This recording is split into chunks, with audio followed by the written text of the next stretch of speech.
Boa noite, chegamos a mais uma celebração, mais um culto. Coloque a sua vida diante do Senhor agora, abra o seu coração, busque em Deus, dedique esse tempo para buscar verdadeiramente, com intensidade, a vontade de Deus, a palavra de Deus para o seu coração, para a sua família. Você que está em casa agora, leve o seu pensamento a Deus, abaixe a sua cabeça, ore, busque, fala para Deus: Deus, fala comigo agora. Faça o que o Senhor quiser com a minha vida, com a minha família.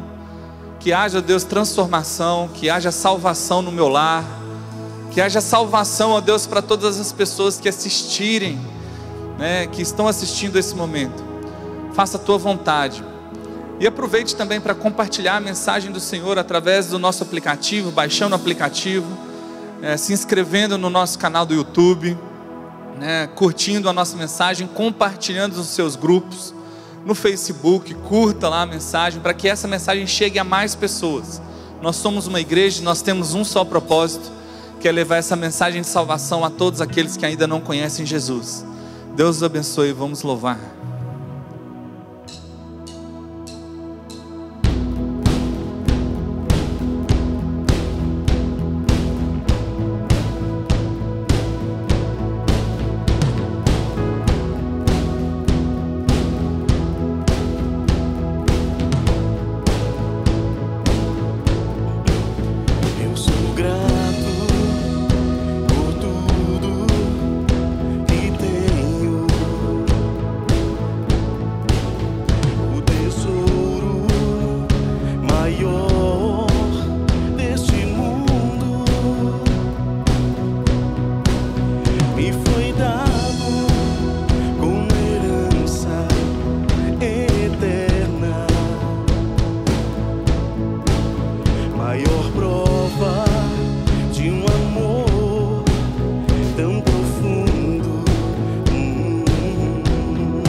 Em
Aleluia. Glórias a Deus.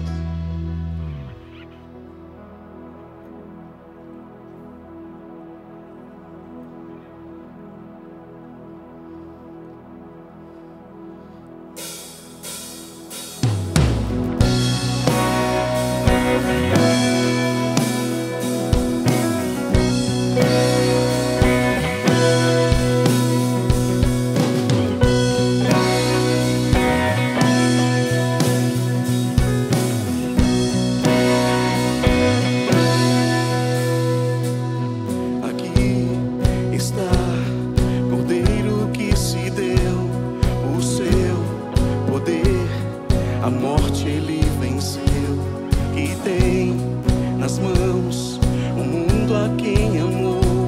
Nos deu a vida e nos santificou. O Rei aqui está o povo que escolheu andar, seguir a luz que ele nos deu. E o seu louvor viemos declarar, pois nos chamou de volta ao nosso lar. O Rei. E nós viemos celebrar ao Rei, que hoje vivo está. Cantemos, pois Ele está aqui, e o louvor vai transbordar no nosso amor.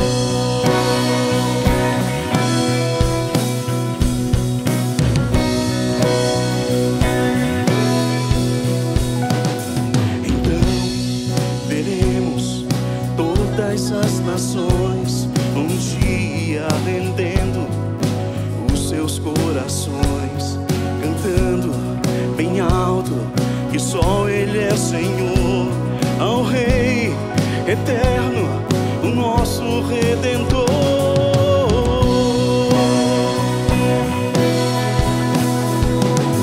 E nós viemos celebrar ao Rei, que hoje vivo está. Cantemos, pois Ele está aqui, e o louvor vai transbordar.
Amém, amém.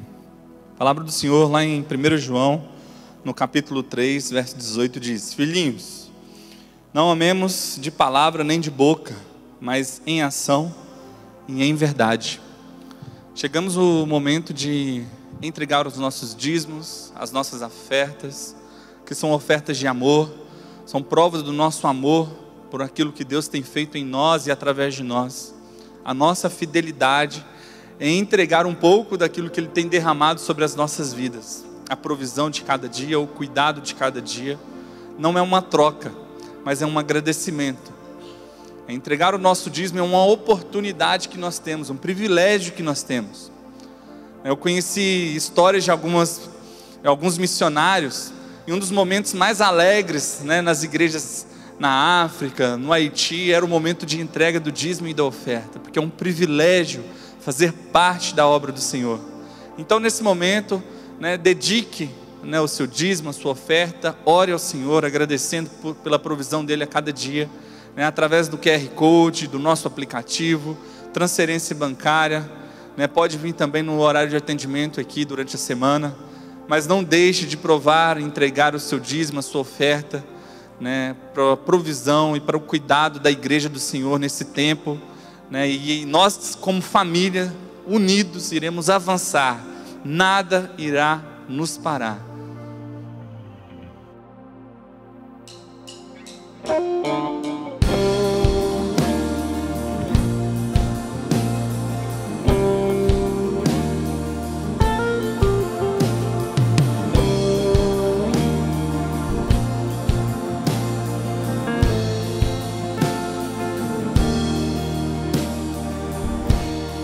Sei que eu posso acreditar, sempre que tua voz me falar, tua vontade eu vou seguir, cada dia me guiar.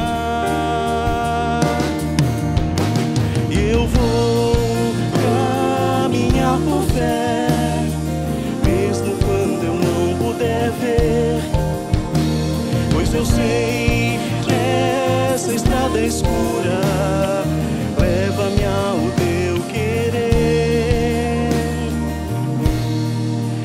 Ajuda-me aos medos vencer, teu sopro faz-me renascer. Nunca falhaste, és fiel, a tua graça é o meu viver.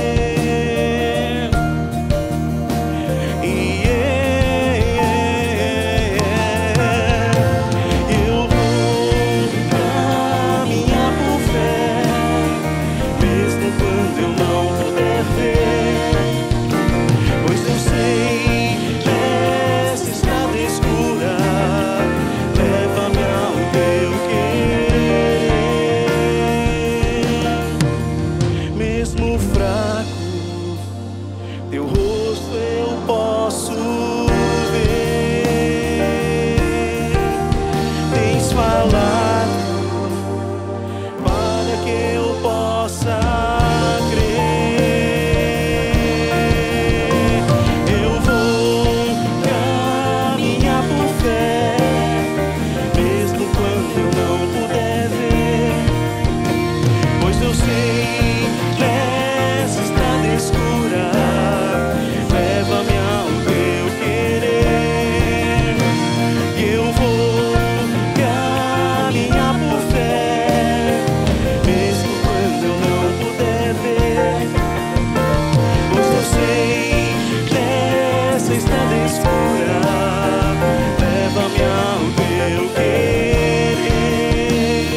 Senhor Deus e Pai, obrigado, Deus, pela provisão de cada dia.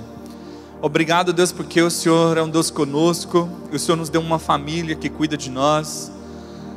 Ó Deus, unidos, nós queremos ajudar uns aos outros, nós queremos estar juntos, seja na alegria, seja na dificuldade. Neste momento delicado que estamos passando, dê-nos a oportunidade de servir uns aos outros, que não falte nada, não porque pessoas estão desempregadas, mas porque nós somos uma família unida, e nós não iremos deixar faltar nada ao nosso irmão. Obrigado, Pai, por essa noite. Continue ministrando aos nossos corações. O Senhor alcance cada lar, cada pessoa que está assistindo neste momento, em nome de Jesus, amém e amém.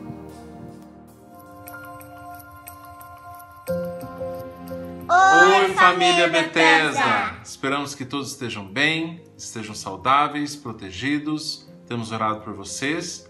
E no momento, embora a igreja como prédio esteja fechada, nós continuamos como uma igreja ativa e unida num só espírito. Nós temos refletido nesses dias sobre a importância de discernir os tempos, pedir ainda mais orientação do Espírito Santo de como orar, o que dizer e também o que ouvir. Lembrando sempre que Jesus é a nossa única esperança, ainda está no seu trono e ainda está no controle. Então nós continuamos como a sua igreja. Nós estamos juntos com a Bethesda! Amamos vocês! Deus abençoe! Olá, família Bethesda! Eu e a minha família, nós estamos aqui para dizer que a Igreja Batista Bethesda ela é importante para nós. Amamos os irmãos e estamos com saudade de estarmos juntos novamente, porque nós somos uma família e juntos nós podemos ir longe. Por isso que nós estamos juntos com a Bethesda! Deus abençoe, meus irmãos! Logo estaremos juntos, em nome de Jesus! Olá, família Bethesda! Passando aqui para dizer que estamos com muitas saudades de encontrar com todos vocês em nossas celebrações. Realmente, tem sido um tempo de muitos desafios, muitas mudanças e adaptações para todos nós. Mas cremos que muito em breve tudo isso vai passar. Por isso, não perca a oportunidade de se manter conectado. Participe da transmissão das nossas celebrações, deixe seu like, compartilhe com seus amigos e familiares. Também estamos com as células online pelo aplicativo Zoom a todo vapor. Afinal, há poder na unidade. Por isso, continue com a gente, porque nós estamos juntos com a Bethesda! Olá, família Bethesda! E aí, pessoal, tudo bem com vocês? Pois é, a gente está bem, graças a Deus. Muitas saudades, com certeza, porque a nossa vontade era de estar junto com vocês, de estar congregando, abraçando todo mundo, né?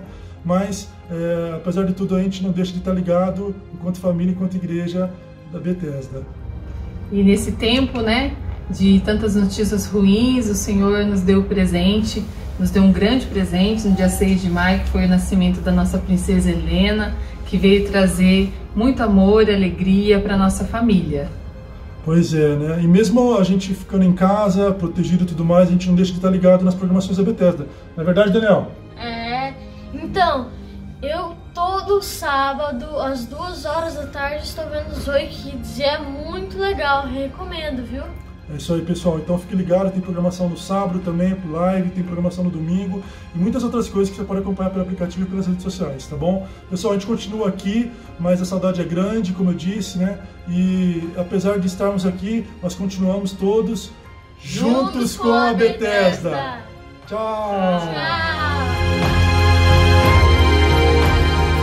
Vindo esse vídeo, nós estamos com saudades e cremos que nós já estamos mais fortes, sairemos mais fortes de tudo isso que está acontecendo.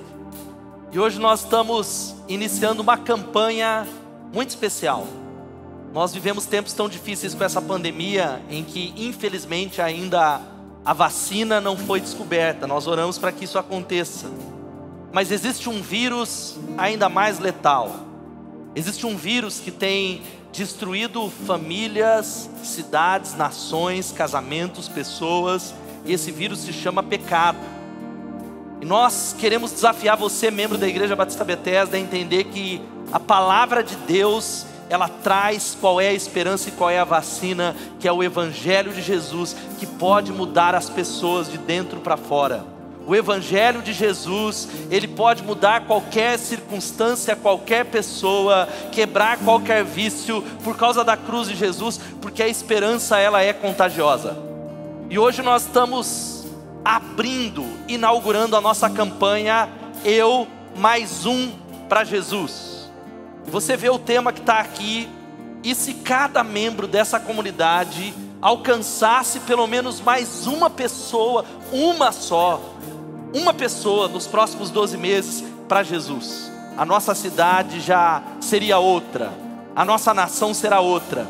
Eu quero encorajar você, nós vamos orar daqui a pouco, a nos acompanhar durante todos esses meses que virão nessa semana, já nos nossos grupos do WhatsApp, aos desafios, e você talvez tomar uma decisão nessa noite. Eu queria que você escrevesse na nossa transmissão, seja no YouTube, seja no nosso Facebook, dizendo: eu vou levar mais um para Jesus. Eu quero ser usado por Deus, e eu quero levar essa vacina e essa mensagem de esperança para todos aqueles que estão ao meu redor, meus familiares, meus vizinhos.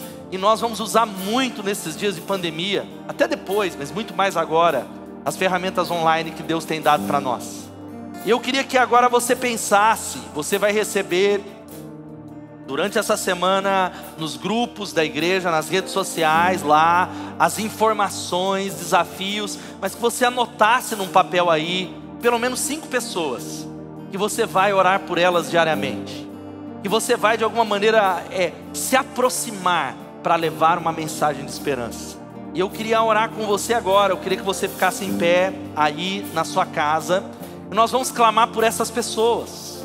Eu queria que enquanto daqui a pouco a mensagem começa, você mandasse uma mensagem, quem sabe o link dessa pregação para essa pessoa. Você já começa agora, espalhando esperança. Eu tenho uma convicção.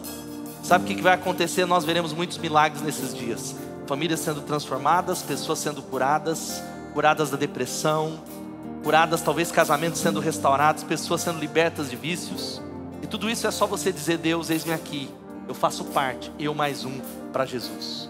Vamos orar juntos, e eu queria que você começasse a apresentar 2 coisas. Primeiro, eis-me aqui, Senhor, eu me comprometo, eu peço a Ti que o Senhor me dê alguém. Eu quero levar pelo menos uma pessoa nos próximos 12 meses, uma pessoa, mas eu sei que tem pessoas que vão ganhar muito mais pessoas.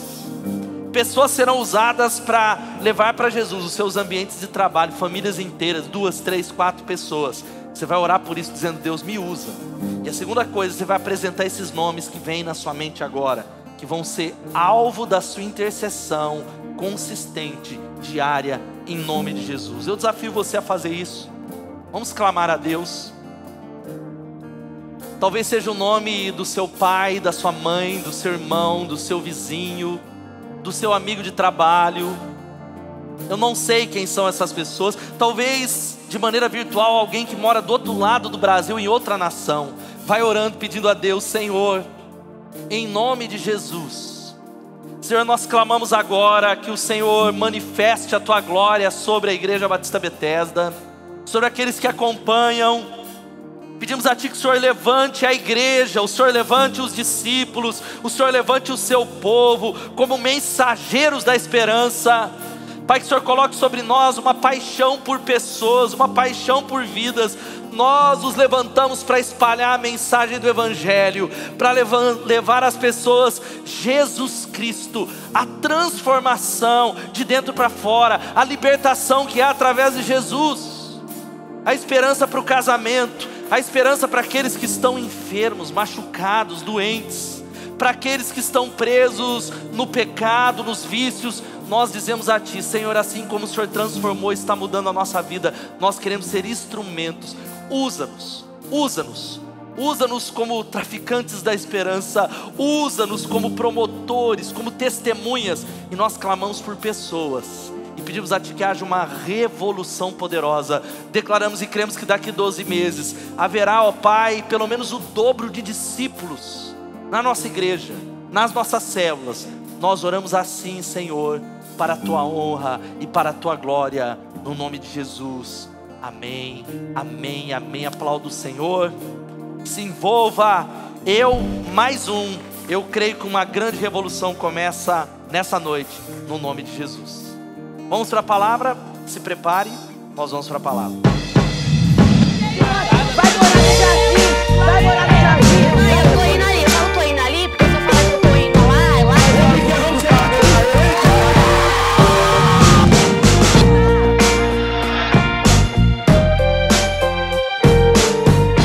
Mais uma vez, boa noite para você, graça e paz em Jesus. Para você, família Batista Bethesda, e você que está aqui pela primeira vez. Eu quero saudar você e dizer que bom que você está na nossa experiência online. Eu espero que em breve tudo isso acabe e eu possa conhecer e te dar um abraço.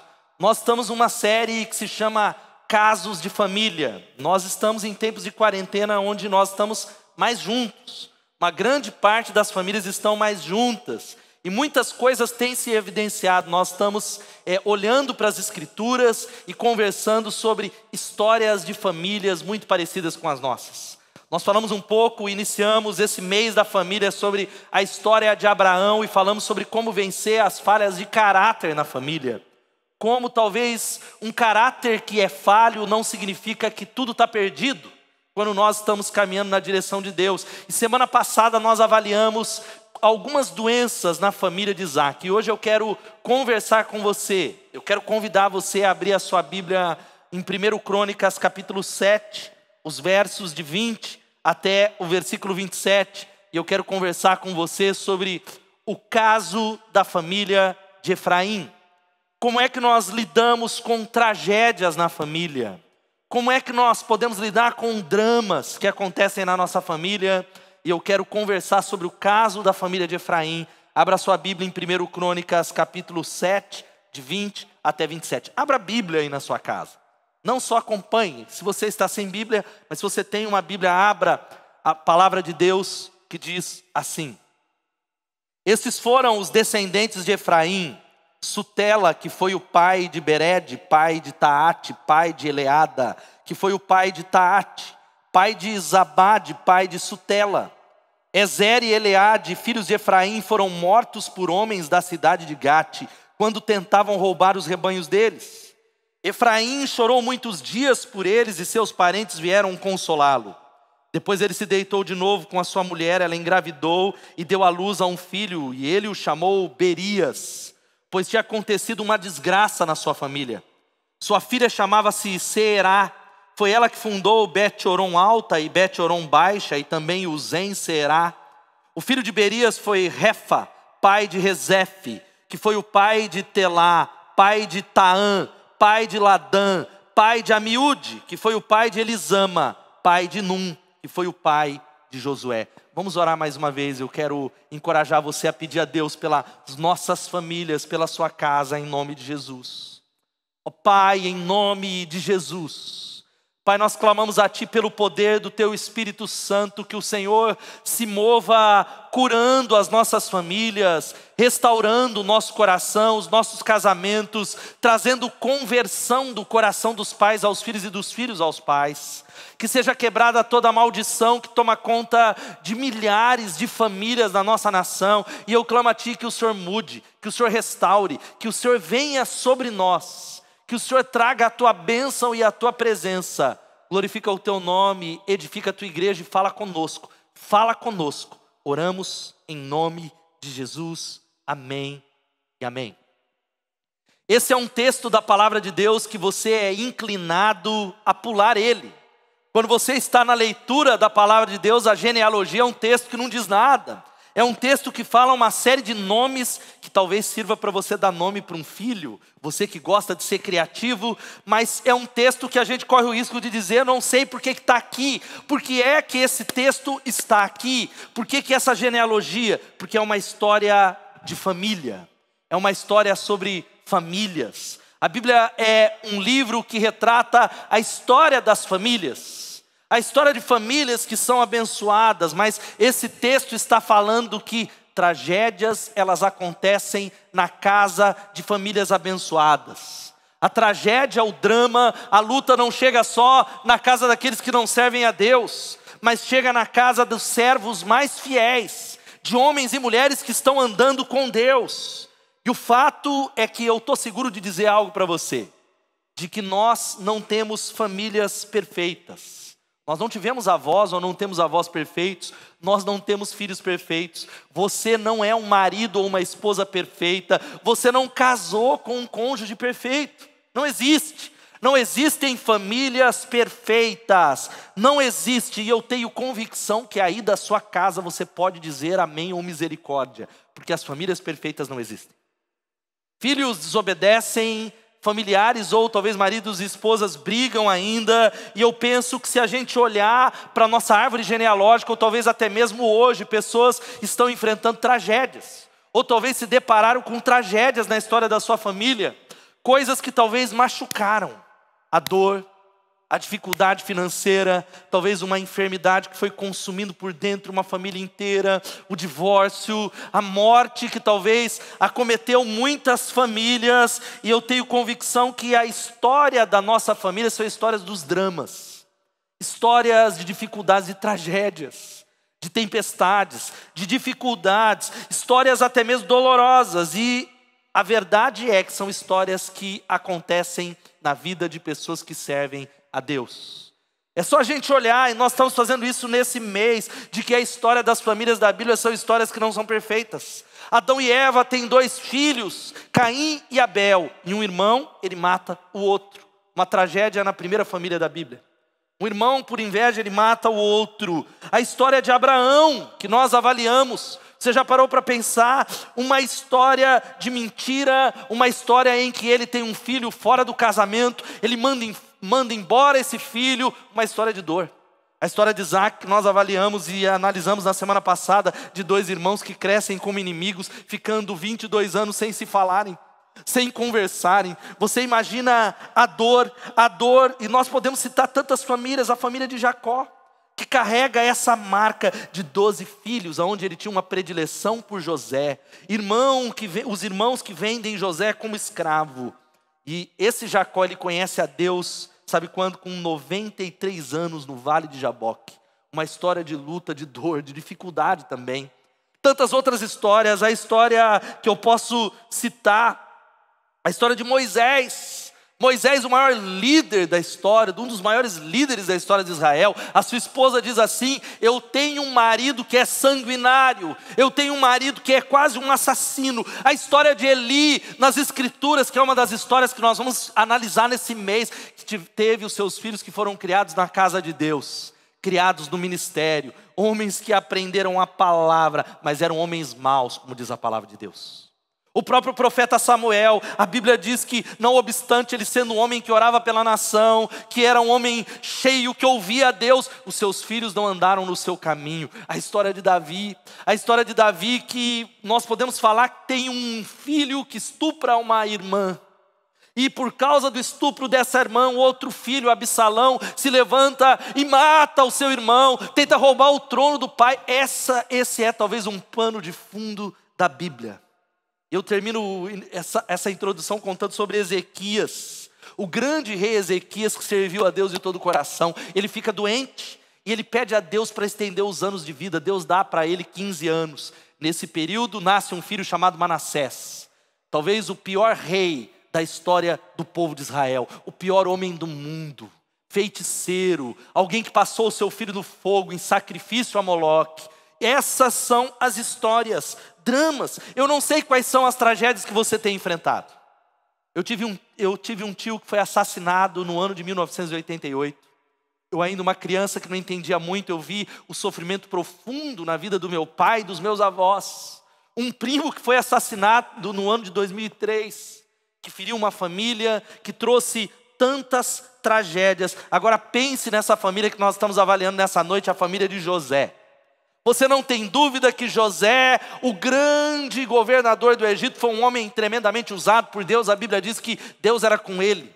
E é interessante, e vai aparecer Na tela, o texto que diz que quando ele é elevado, ele tem 2 filhos no Egito. A Bíblia diz, o capítulo 41 de Gênesis 50, 52, presta atenção, que antes dos anos de fome, Azenate, filha de Potífera, sacerdote de On, deu a José 2 filhos. Ao primeiro, José deu o nome de Manassés, dizendo: Deus me fez esquecer todo o sofrimento e toda a casa do meu pai. Ao segundo filho, ele chamou Efraim, dizendo: Deus me fez prosperar na terra onde eu tenho sofrido.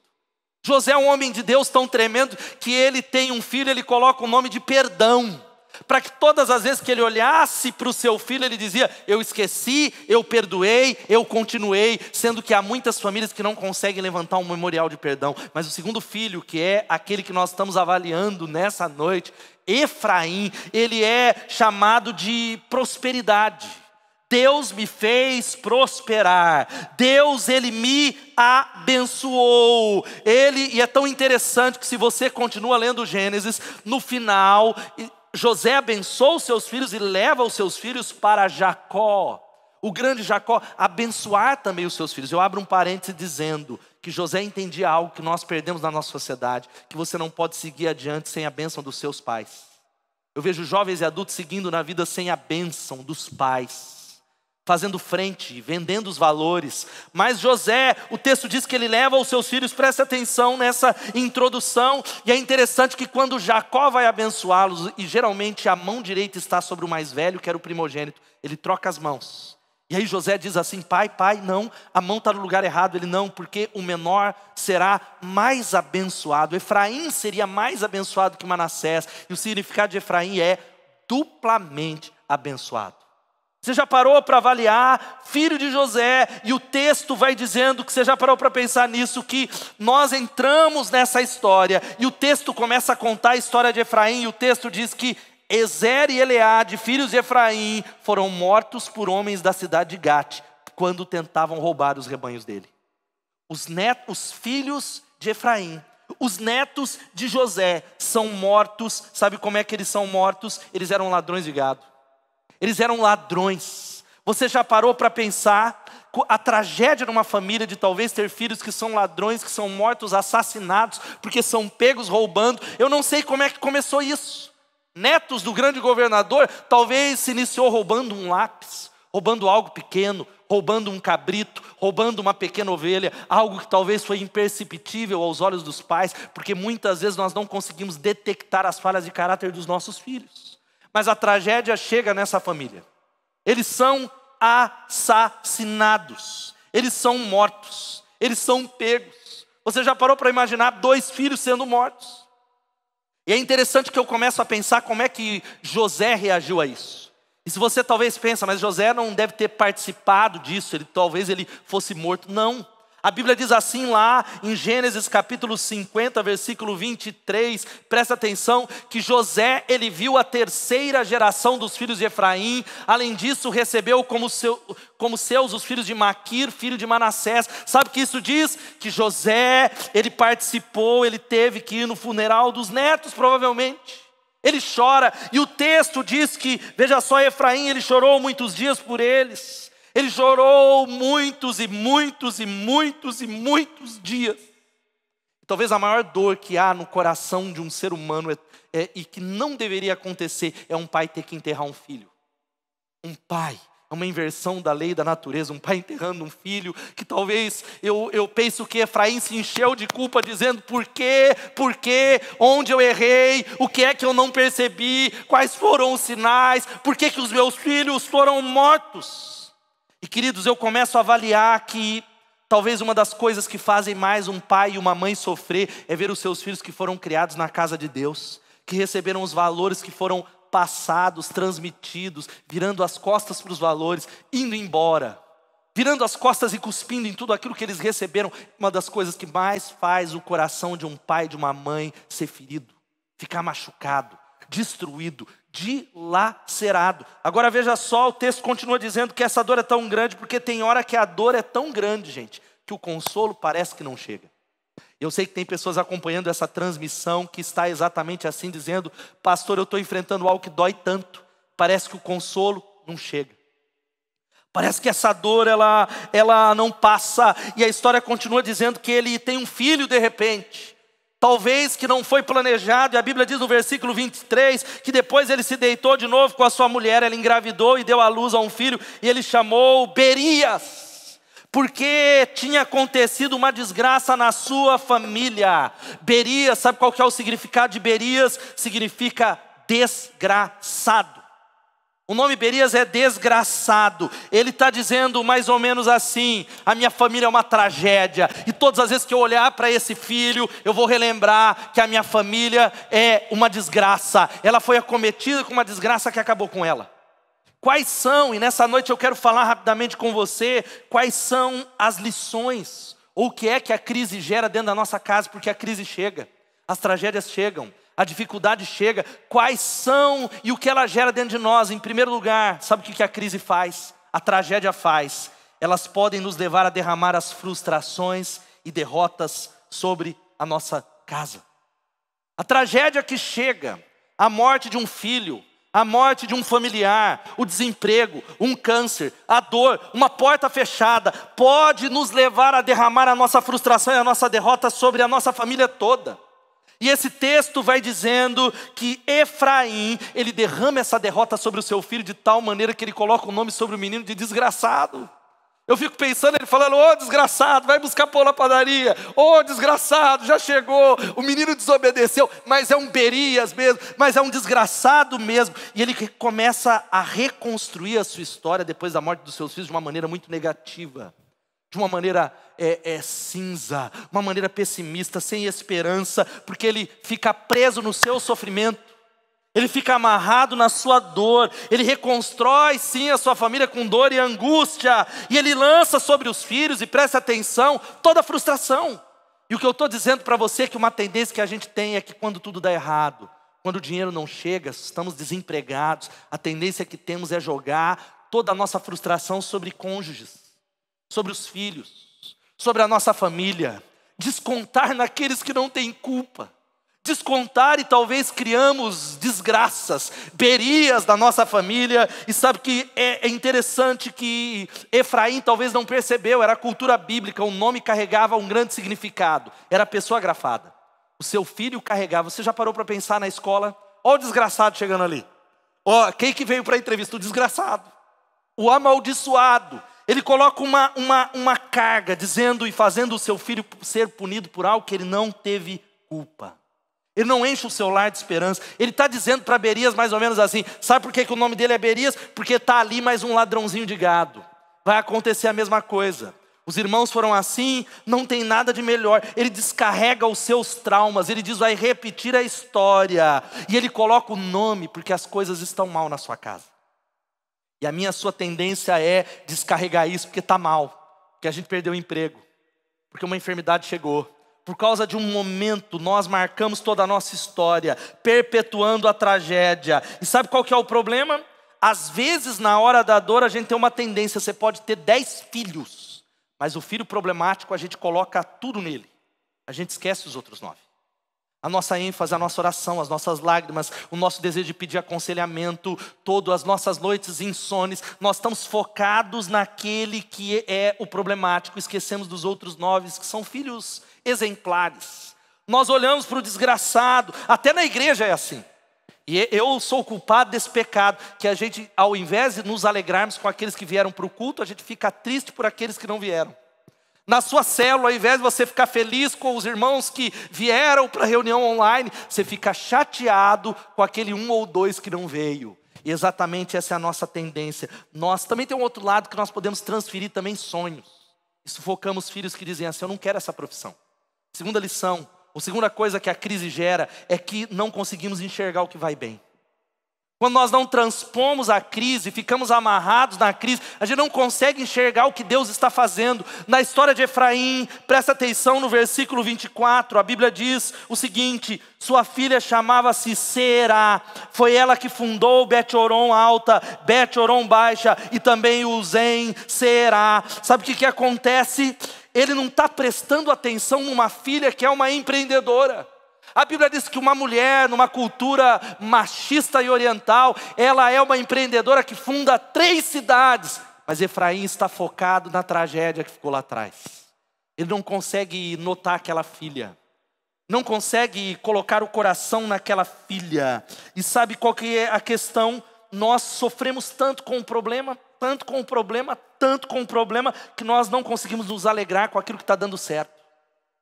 É por isso que Jesus, ele fazia coisas, quando ele iria curar alguém, ele fazia uma pergunta: você quer ser curado? Pergunta que parece boba. Eu vejo Jesus olhar para um cego que diz assim: tem misericórdia de mim, que queres que eu te faça?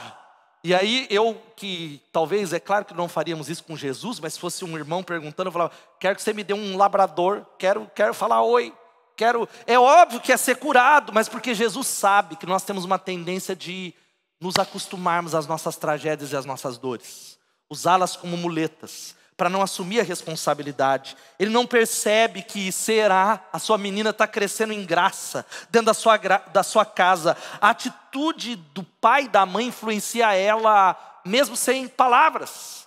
Por isso que a terceira coisa que a crise gera é que essa amargura gerada pelas crises podem refletir no futuro dos filhos.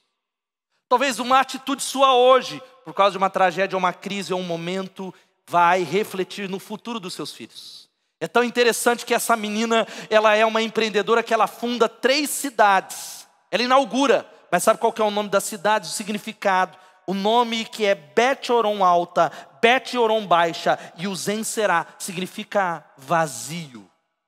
Ela está conquistando o mundo, mas ela dá o nome da cidade, sabe o quê? Dizendo assim, é um reflexo da casa dela, é o que ela via na vida do pai dela, um vazio, uma tristeza. E essa menina, mesmo tendo sucesso, ela dá o nome, vazio, porque é o que eu vivo na minha casa. Talvez há muitos de nós que não estamos percebendo que as nossas atitudes de mau humor vai refletir o futuro dos nossos filhos. A maneira com que tratamos as nossas esposas, que lidamos com liderança, que buscamos a Deus, está moldando o futuro dos nossos filhos. E nós não estamos falando de qualquer um, estamos falando de um homem de Deus. Efraim, ele era trineto de Abraão, era neto de José, mas o fato é que ele é alguém que não consegue superar as crises e as tragédias.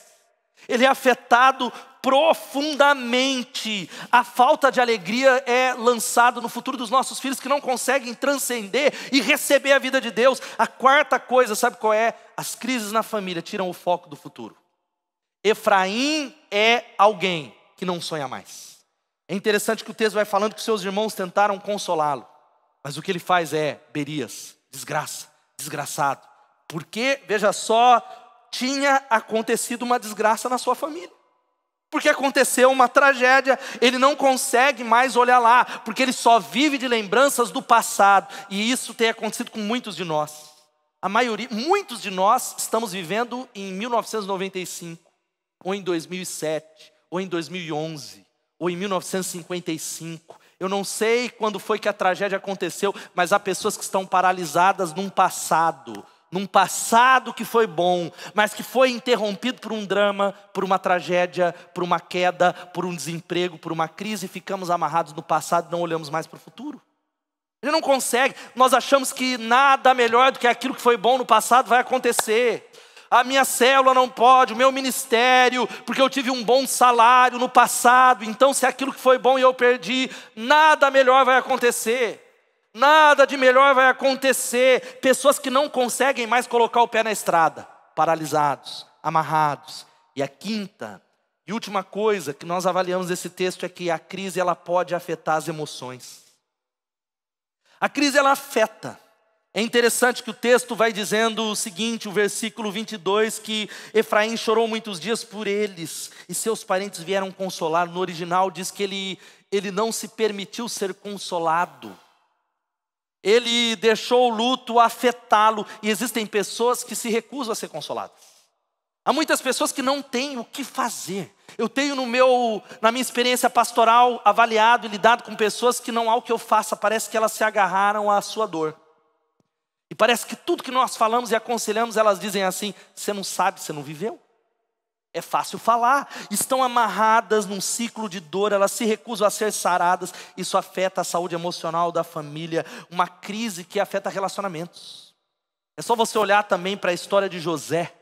A história de Jacó, parece que é algo que vai se repetindo. Isaac com Jacó, ou melhor, desculpe, Jacó e Esaú, que ficam 22 anos sem se falar.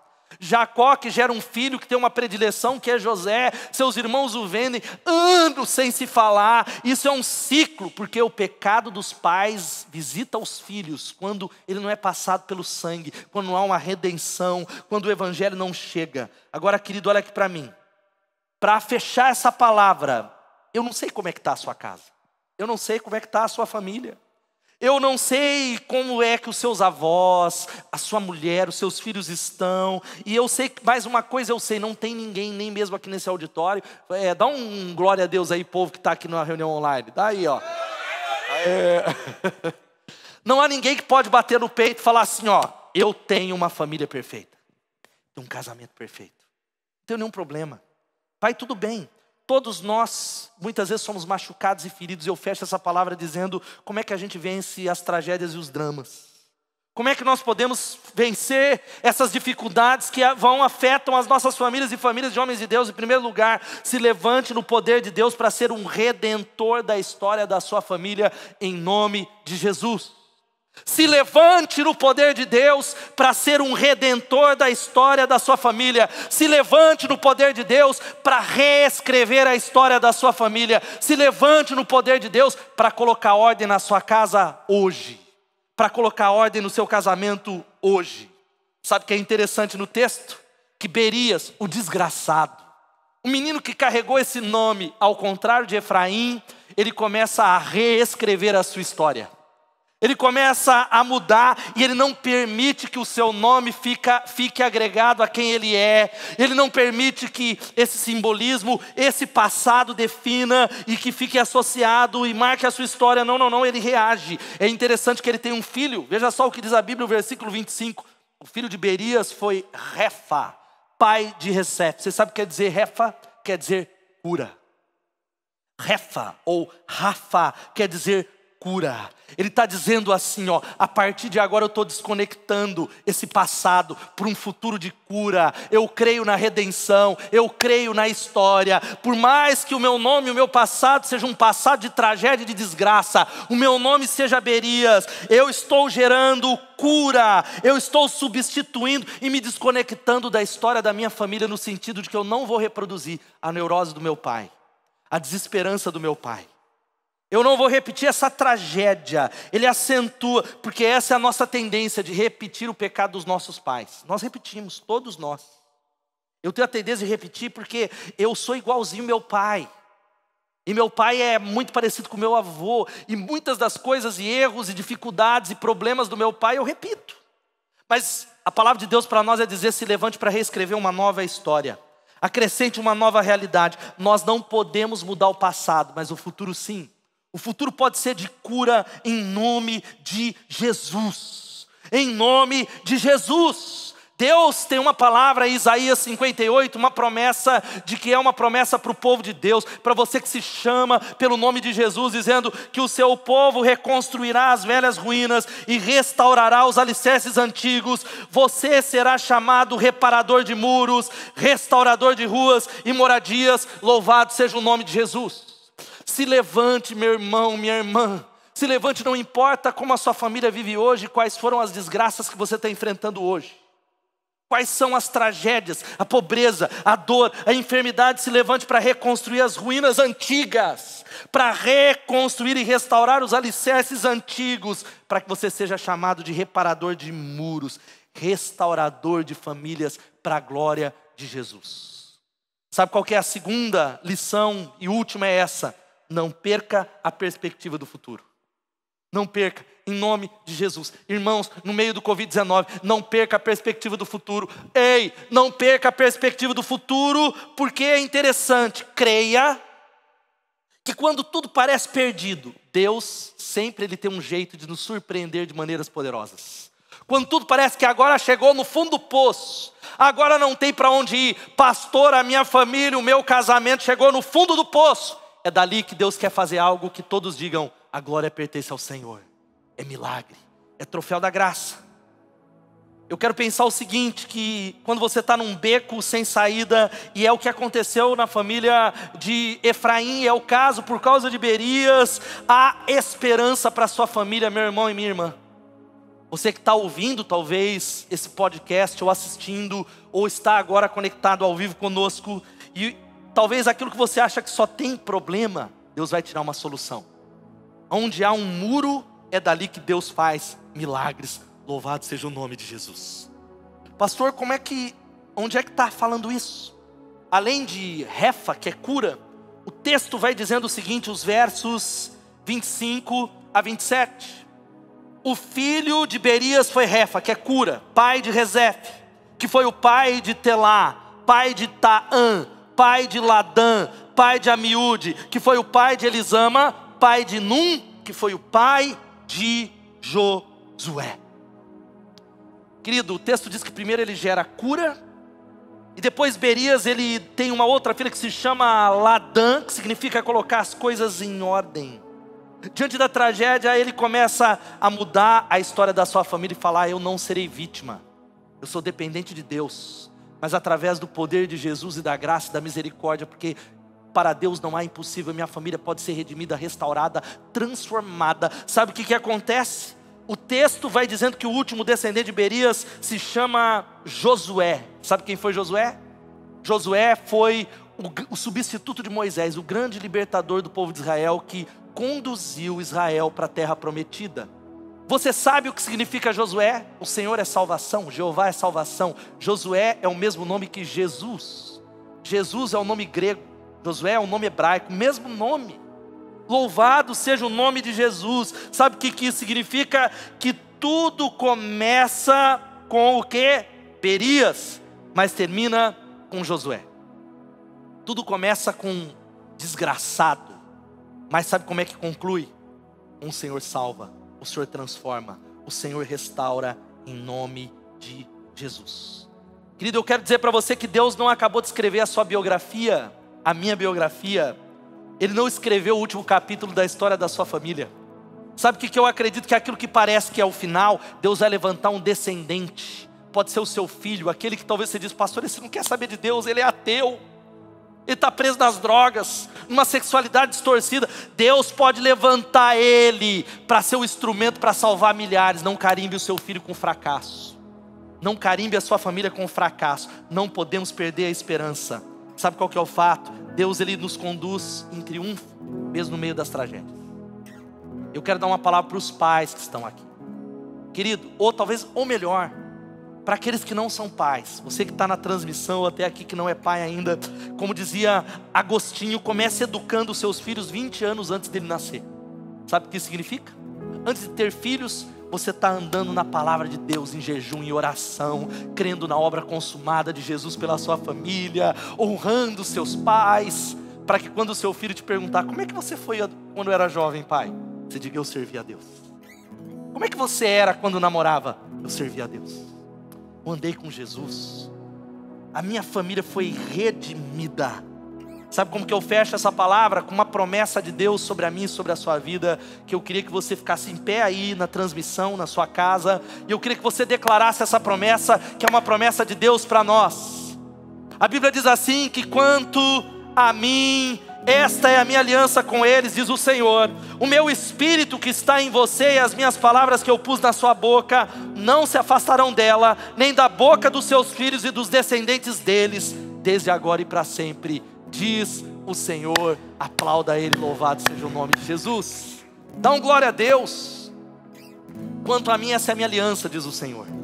O meu espírito que está em você, preste atenção, e as minhas palavras que eu pus na sua boca, não vão se afastar da sua boca, e nem da boca dos seus filhos, nem dos seus netos, nem dos descendentes, dos seus, da quarta, da milésima geração, desde agora e para sempre, porque o Senhor disse isso.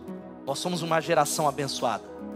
E se você quer colocar sua família nas mãos de Deus, junta, se você está assistindo essa transmissão, com a sua esposa, com seus filhos, eu quero orar. Nós vamos orar pelas nossas famílias terminando essa celebração. Mas enquanto você está aí, antes de orar pelas famílias, eu não posso terminar esse culto sem te dar uma oportunidade.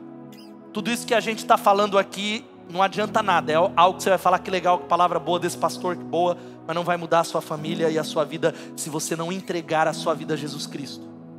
Talvez você frequenta a igreja como os filhos de Efraim eram conhecedores do caminho, certamente se perderam. Talvez você conhece tudo do evangelho, da Bíblia, de religião, mas não entregou a sua vida para Jesus ser um Senhor, ser o seu Senhor e seu Salvador. Você não teve uma experiência pessoal. Sabe como é que você faz isso agora? Reconhecendo isso e dizendo: Jesus, eu estou te pedindo para mudar a minha vida pela fé, para transformar a minha família e me dar uma experiência pessoal. Eu creio que Jesus, ele morreu na cruz, e na cruz ele morreu para lavar os meus pecados, para transformar a minha história, para apagar o meu passado, para me limpar dos meus pecados. Ele ressuscitou dos mortos. Quando nós fazemos isso, Jesus, ele vem habitar em nós, ele transforma a nossa vida por toda a eternidade. Se você é alguém que está recebendo Jesus, está dizendo: eu quero, eu preciso, eu desafio você talvez a usar o seu celular nesse QR Code que está na transmissão, ou usar o link que está embaixo, ou escrever, querido, interaja no Facebook ou no YouTube dizendo: eu quero receber Jesus, e preencher esse link para que nós possamos entrar em contato com você. Mas repita primeiro essa oração assim, dizendo: Senhor Jesus, eu reconheço que o Senhor não tem tido o primeiro lugar, e nessa noite eu me arrependo dos meus pecados. Muda a minha vida e a minha história. Eu te peço perdão. Eu creio que Jesus morreu na cruz. Ele derramou o sangue para purificar os meus pecados, para me lavar dos meus pecados e para mudar a minha vida. E eu creio que Ele ressuscitou e hoje vivo está. Eu te convido, Jesus, para ser o meu Senhor, para ser o meu Salvador. Muda a minha história, muda a minha família, muda a minha vida. É o que eu oro em nome de Jesus. Amém e amém. Você fez isso de verdade, crendo em Jesus. Ele mudou a sua vida para todo sempre, como Ele fez na minha vida há muitos anos atrás. Quero orar pela família e depois nós vamos terminar celebrando com alegria. Começa a orar agora, pedindo a Deus por cura. Que a sua família deixe de ser uma família que é marcada pela desgraça e passe a ser uma família curada e transformada.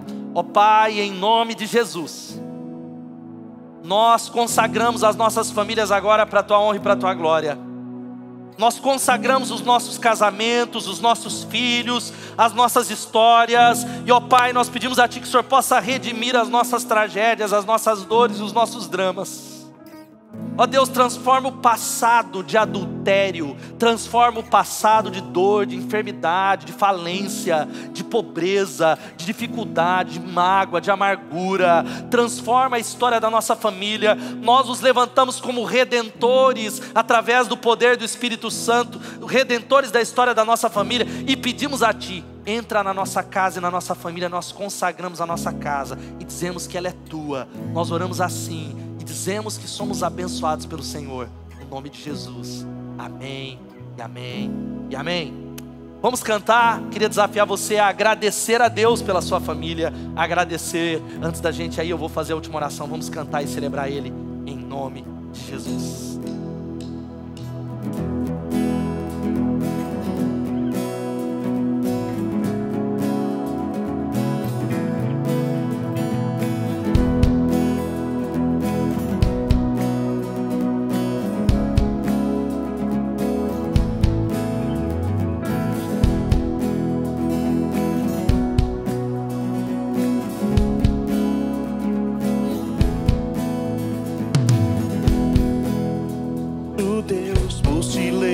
De mim e pelo Teu favor que me faz crescer, eu vivo pela fé e não vacilo. Eu não paro, eu não desisto. Eu sou de Deus, eu sou de Cristo.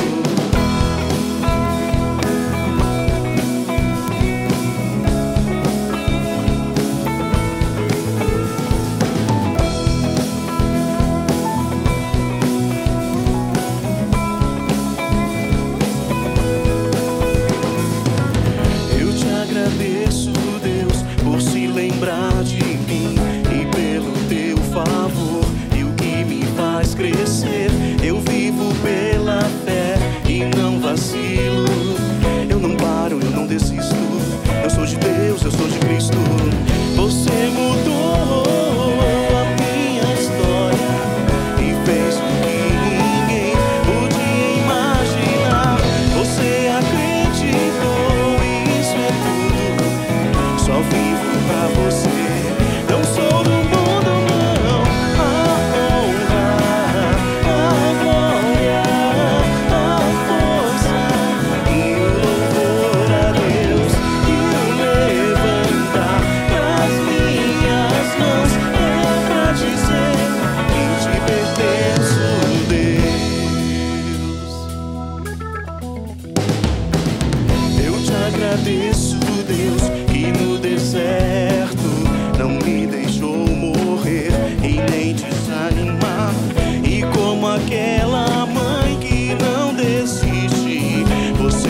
tenha uma boa semana, uma semana abençoada. Eu profetizo que essa será a melhor semana da sua vida. Não esqueça de se inscrever no nosso canal e dar um like. Por que é importante dar um like? Porque a expansão do vídeo da igreja vai para mais lugares, em nome de Jesus. E que o amor de Deus Pai, que a graça salvadora de Jesus Cristo e as consolações do Espírito Santo seja com todo o teu povo, com as famílias, com cada um que acompanha essa transmissão, em nome de Jesus. Amém, amém. Boa semana, Deus te abençoe.